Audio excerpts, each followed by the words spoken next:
السلام عليكم ورحمة الله وبركاته. الله يصبحكم بالخير جميعا، أو الله يمسيكم بالخير. وقتنا الحين حنا الصباح، الجلسة هذه الساعة 5 الفجر، مزبطن قهوتي وقلت هذه يبغالها سوالف قصيد، ويبغالها طبعا قبل لا أدخل في الموضوع، موضوع شاعر مطير وشاعر قحطان فلاح القرقاح ترك الميزاني الغنية عن التعريف.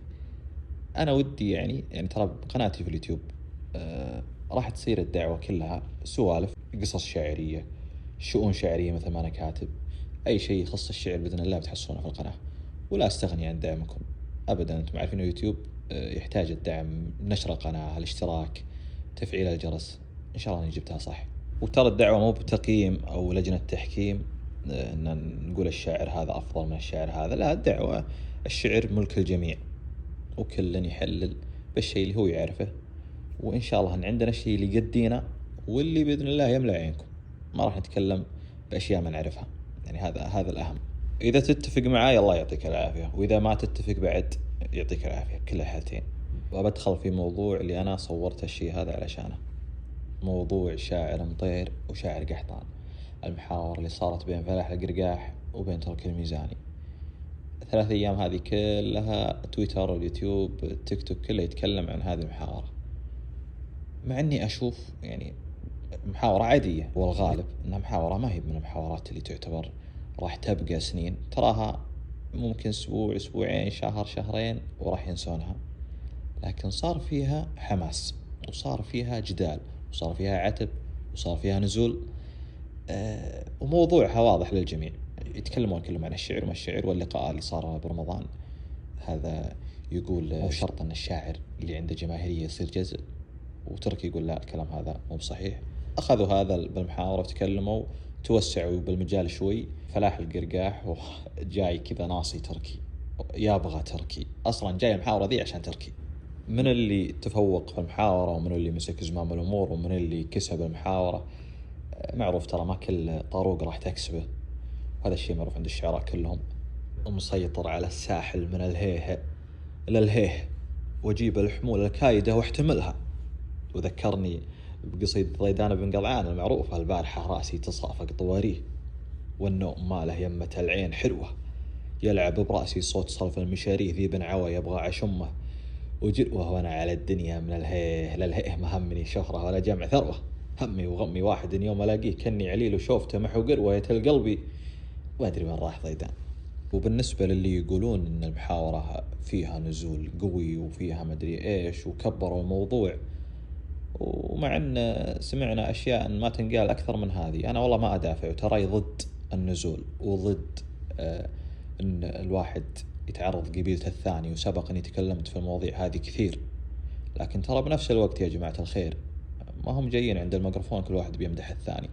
عندي سؤال بسيط اتمنى انكم تجاوبون عليه بالتعليقات.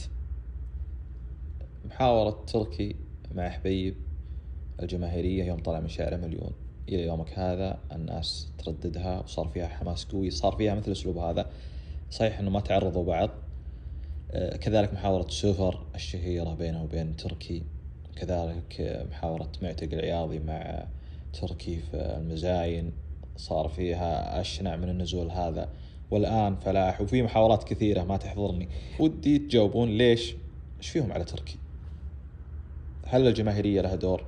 هل هم كلهم عندهم جماهيرية ما حد يختلف، لكن تركي ممكن أكثر جماهيرية. وش قالوا بالمحاورة؟ مشوا فيها إلين قال فلاح مسيطر على الساحل من الهيه للهيه، وجيب الحمول الكايدة واحتملها، أبو نائف ما جنب الشر بعميه، إلى شاف ضيفان الجماعة ختلها. ودي يوقف هنا شوي عند كلمة أبو نايف من غير ما يطلع تركي عند الميكروفون. بسم الله، كلهم بيضان الدين، وأي كلام اللي يجي بيني وبين أي واحد من زملائي ولا بين، ترى ما يتعدى الميكروفون الربع.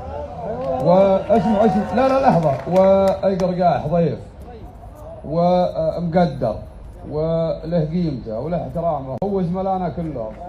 اللي يجي بيننا ترى كله على شانكم انتم، بدل ما يونسكم ولا حنا، اما يقول ما يلحق الشركات غير الرديين، ولا ترى الطيب وسيع الابطال.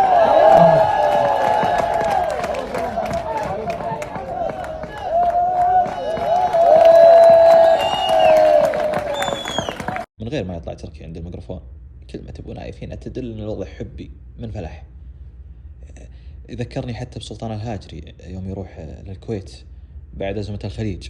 تخيل يعني بعد أزمة الخليج وصدام داخل ومحتل الكويت ومطلعين الرياجيل، وسلطان الهاجري يقول عندهم نهار صدام أخو هدلة.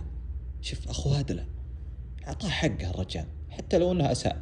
هذه كويت الثقافة والرخاء والرغد اللي رمينا عمايمنا علشانها. نهار صدام أخو هدلة بجيشه حشد في ليلة خانت الجارة بجيرانها، واستيقظ الشيخ جابر وانتخى واستعد نخوة بطل هزة العارض وضلعانها. قال الكويت الحبيبة.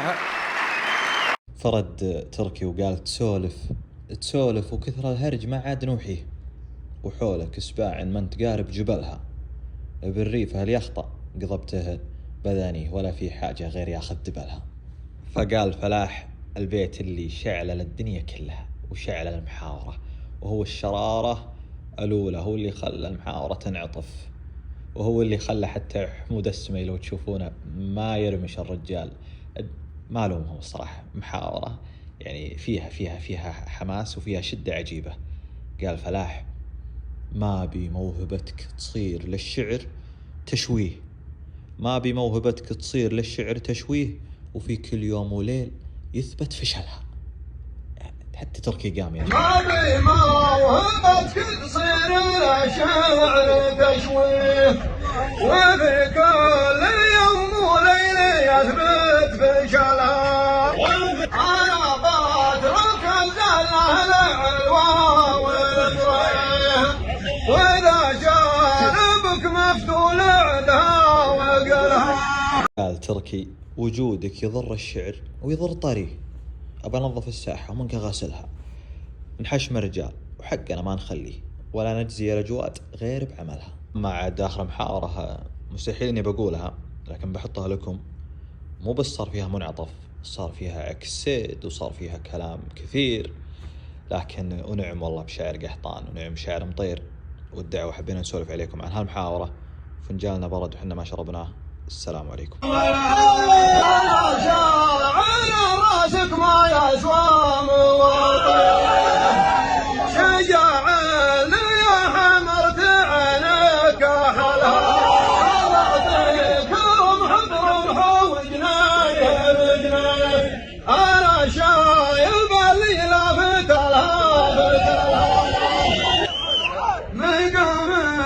مقام اللي هنبات الحنين، من ضياد ما راح ما تفارق.